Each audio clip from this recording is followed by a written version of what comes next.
what happens when order crumbles and no one answers? The night that forged the world's most feared leader isn't what you think. Imagine a freezing December night in 1989. The air is filled with a mixture of euphoria and terror. The world as we knew it is about to change forever. It is December 5th, and we are in Dresden, East Germany. That night, a seemingly minor event, almost an anecdote, turned out to be a crucial turning point, a deep scar in the soul of a man, Vladimir Putin. That single night, and the first hand experience it had, not only shaped his worldview, but also sparked a political ambition that would lead him, years later, to lead Russia and rewrite history. We are about to discover how the death throes of a dying empire gave birth to a new kind of power, and why Moscow's silence in those dark hours was so deafening to a young KGB agent. To fully understand the gravity of that night, we must take a step back and put the context into perspective. The Soviet bloc, that colossal ideological and geopolitical construction that had dominated Eastern Europe for decades, was beginning to crumble like a sandcastle under the wave. On November 9th, just a few weeks earlier, the Berlin Wall had fallen, not with a thunderous crash, but with a silent, almost incredulous implosion. That event had unleashed a wave of irrepressible enthusiasm, a thirst for freedom that had crossed borders and ignited the hopes of millions of people. But it had also unleashed a pent up anger, a desire for revenge against decades of control, surveillance, and deprivation. In that feverish chaos, a young KGB officer named Vladimir Putin was stationed in Dresden. His role, like that of many other Soviet agents in those days, had suddenly become undefined, almost irrelevant in the face of the scale of events.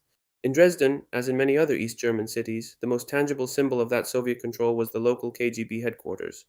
An austere building with dark windows which had housed the secrets and operations of Russian intelligence for years. As the German Democratic Republic dissolved under the pressure of its own people, that building inevitably became a prime target, not so much for its function as for its symbolic value. It was the face of the power that had oppressed. Thus, on the evening of December 5th, an angry crowd, driven by the excitement of newly won freedom and anger at the past, gathered around the KGB building. They were not a disorderly mass, but a rising tide of ordinary citizens, students, workers, intellectuals who now felt they could finally raise their voices. They screamed, they pushed, they besieged the headquarters of the spy agency, demanding answers, looking for documents, wanting to expose the secrets of a dying regime. It seemed like nothing could stop them.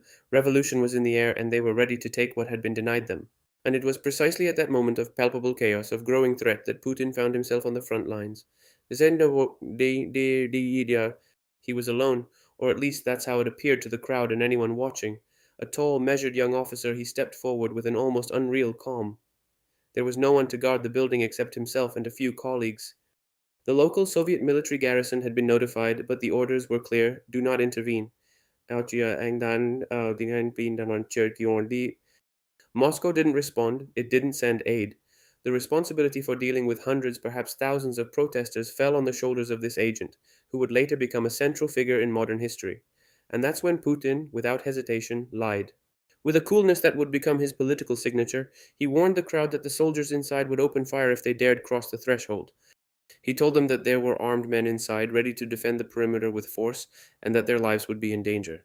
It was a complete fabrication. There were no soldiers ready to shoot. There were only him and a few others, and their only weapon was their ability to bluff.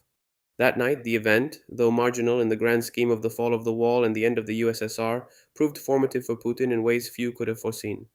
It was a first hand and brutal experience of the chaos, vulnerability, and collapse of the Soviet order, a vivid image of how an empire could implode at any moment. But the real trauma, the one that took deepest root in his mind, was Moscow's silence, the lack of support. The feeling of having been abandoned, left alone to face a desperate situation without orders, without help, without a clear direction.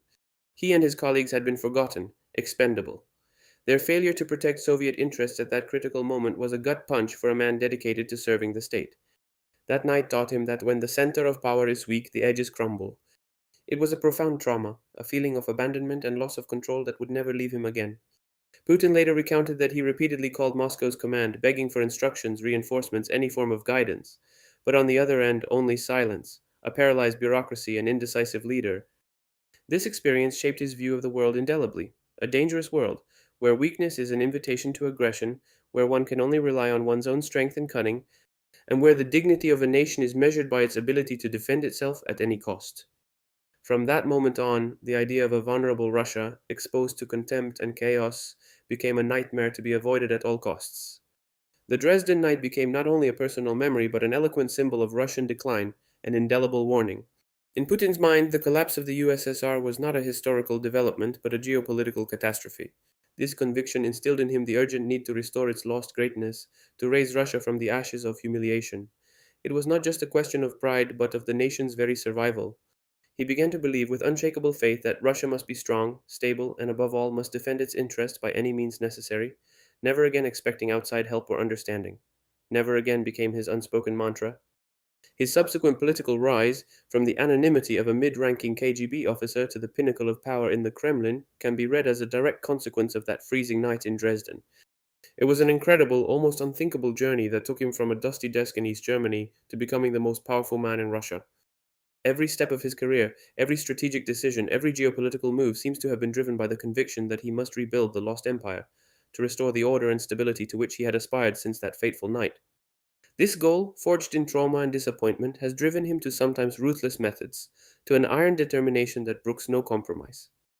The story of Vladimir Putin is complex, full of ambiguity and controversy, but to truly understand it, to understand his resilience, his intransigence, his vision of power, we must go back to that 5th of December 1989. That night in Dresden, not only did the Berlin Wall fall, but the illusion of a stable order. And in that void, one man left alone learned a brutal lesson about power, weakness, and the necessity of strength. That lesson and the burning desire to never see his nation on its knees again fueled his every action, his every ambition, transforming him into the leader we know today. His determination, fueled by the traumatic experience of that silence from Moscow, became the unstoppable engine of his politics and geopolitical ambitions, shaping modern Russia and influencing the entire world. If this analysis has fascinated you, click on the next video to discover the darkest secrets of Putin's rise to power.